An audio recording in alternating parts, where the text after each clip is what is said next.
Indian real estate history la first time ever. நம்ம G Square la 1+1 ஆஃபரா ஒரு plot வாங்கினா ஒரு பிளாட் ஃப்ரீ. எஸ், இது லக்கி டிரா இல்ல. நீங்க எங்க பிளாட் வாங்குறீங்களோ அதே இடத்துல அதே வேல்யூல இன்னொரு plot free. No extra charges, no hidden cost. ஒரு பிளாட்கான மார்க்கெட் பிரைஸ பே பண்ணுங்க, ரெண்டு பிளாட்ட சொந்தமாக்கிக்கோங்க. One payment double asset, double appreciation. இந்த 1+1 ஆஃபரை கிராப் பண்ண நம்ம கிரடாய் ஃபேர் ப்ரோ ஈவென்ட்ல ஸ்டால் நம்பர் D3 விசிட் பண்ணுங்க, உங்க லைஃபை அப்கிரேட் பண்ணுங்க. கால் 8939750009. கூட்டணி கட்சிகளுடன் தொகுதி பங்கீடு குறித்து பேச்சுவார்த்தை நடத்த குழு அமைத்திருக்கிறது திமுக. இது குறித்த கூடுதல் விவரங்களோடு இணைகிறார் நமது தலைமை செய்தியாளர் விக்னேஷ். முழு விவரம் என விரிவாக வழங்கலாம்.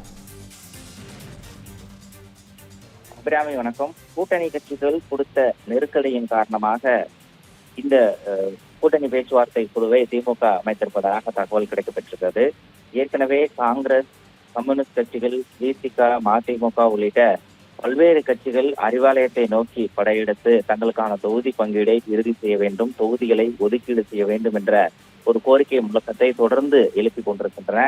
அதே நேரத்தில் காங்கிரஸ் கட்சியை பொறுத்தவரையில் அதிக தொகுதிகளை கேட்டு ராகுல் காந்தி வரை புகார் சென்றிருக்கிறது. குறிப்பாக மாவட்டத்திற்கு ஒரு தொகுதி வேண்டும் என்ற ஒரு கோரிக்கையும் காங்கிரஸ் கட்சிக்குள் எழுந்திருக்கிறது. இந்த நிலையில் புதியதாக தேமுதிகவும் மக்கள் நீதி மையமும் திமுக தலைமையிலான கூட்டணியை ஏற்று அக்கூட்டணியில் இணைந்திருப்பதாக அதிகாரப்பூர்வமாக அறிவித்திருக்கிறது. இந்த நிலையில் காங்கிரஸ் கட்சியை சார்ந்த மூத்த நிர்வாகிகள் திமுகவுடன் பேச்சுவார்த்தை நடத்துவதற்காக குழு அமைக்க வேண்டும் என 2 மாதங்களுக்கு மேலாக காத்திருப்பதாக தங்களுடைய அதிருப்தியை வெளிப்படுத்திய நிலையில் 22ஆம் தேதி முதல் பேச்சுவார்த்தை நடைபெறும் என்ற ஒரு அறிவிப்பை திமுக தலைமை அறிவித்திருந்தது. முன்னதாக இந்த குழுவில் இடம்பெறக்கூடிய நிர்வாகிகளுடைய அறிவிப்புகள் வெளியாகும் என அறிவிக்கப்பட்ட நிலையில் தற்போது அதனுடைய அதிகாரப்பூர்வ அறிவிப்பு என்பது வெளியாகியிருக்கிறது. அதன் அடிப்படையில் கூட்டணி கட்சியுடன் பேச்சுவார்த்தை நடத்துவதற்காக பொதுச் செயலாளர் துரைமுருகன் ஒரு அறிவிப்பை வெளியிட்டிருக்கிறார். அந்த அறிவிப்பின் அடிப்படையில் குழு தலைவராக கட்சியினுடைய பொருளாளர் TR பாலு நியமனம் செய்யப்பட்டிருக்கிறார். குழு உறுப்பினர்களாக KN நேரு, திருச்சி சிவா, ராசா, RS பாரதி, ஏவா வேலு மற்றும் MRK பன்னீர்செல்வம் ஆகிய 6 உறுப்பினர்கள் குழுவினுடைய உறுப்பினர்களாக நியமனம் செய்யப்பட்டிருக்கிறார்கள். குழுவினுடைய தலைவராக கட்சியினுடைய பொருளாளரும் நாடாளுமன்ற உறுப்பினருமான TR பாலு நியமனம் செய்யப்பட்டிருக்கிறார். இந்த குழுவுடன் நாளையிலிருந்து இந்த கூட்டணி பேச்சுவார்த்தை என தொடங்க அறிவிக்கப்பட்டிருக்கிறது. முதற்கட்டமாக, 2ஆம் கட்டமாக, 3ஆம் கட்டமாக என பல்வேறு கட்ட பேச்சுவார்த்தைகள் நடைபெற இருக்கின்றன.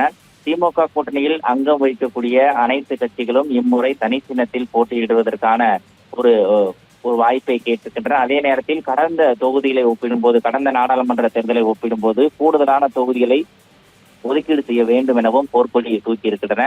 இந்த நிலையில் கடந்த சட்டமன்ற தேர்தலோடு ஒப்பிடும்போது 2 கட்சிகள் கூடுதலாக வந்திருப்பதால் ஏற்கனவே கூட்டணியில் இருக்கக்கூடிய கட்சிகளுடைய தொகுதிகளை குறைப்பதற்கு திமுக தலைமை முடிவு செய்திருப்பதாக தகவல் வெளியாகி இருக்கிறது. ஏற்கனவே காங்கிரஸ், விசிக, காங்கிரஸ், மதிமுக, காங்கிரஸ், திமுக என இந்த கூட்டணிக்குள்ளாக இருக்கக்கூடிய 2ஆம் கட்சி தலைவர்கள் பொதுவெளியிலேயே பகிரங்கமாக மோதிக்கொள்ளக்கூடிய சூழலில் இந்த கூட்டணி பேச்சுவார்த்தை என்பது சுமூகமாக நடைபெறுமா, கேட்ட தொகுதிகள் ஒதுக்கீடு செய்யப்படுமா என்ற கேள்விக்குறியாக இருப்பதாக அரசியல் விமர்சகர்கள் தங்களுடைய கருத்துக்களை பதிவு செய்திருக்கிறார்கள்.